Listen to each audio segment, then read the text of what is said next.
कान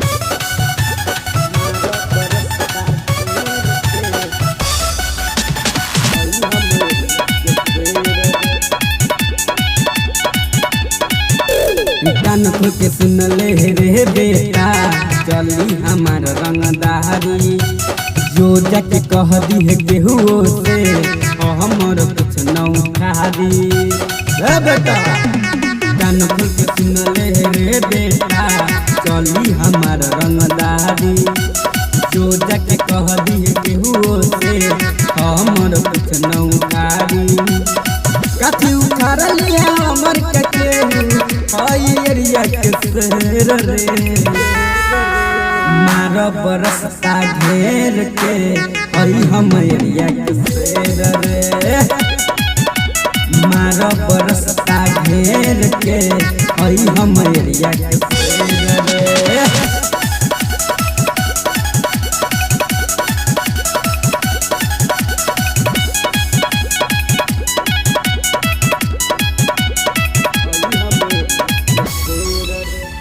पुलिस प्रशासन अधिकारी घूमेले सुनले हमारे पछाड़ी।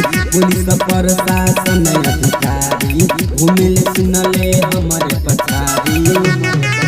बोली बोली हमके के बोली रे, हमके के बोली रे। घुसा रहेला नाटी पर हमारा, दुश्मन के चले न फेर रे। मार बरसता घेर के, हम एरिया के शेर रे।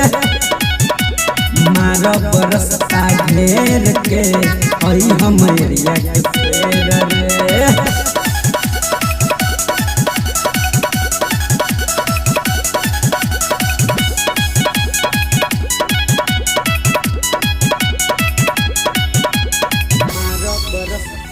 हमसे है जे पंगा रे, इने में हो जाई नंगा रे।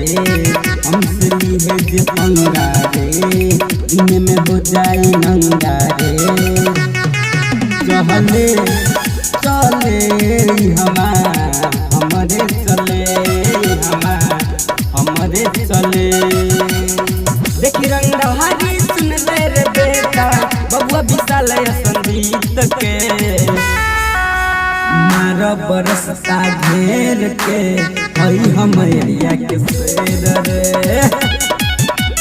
मार बरसता घेर के, हम एरिया के शेर रे।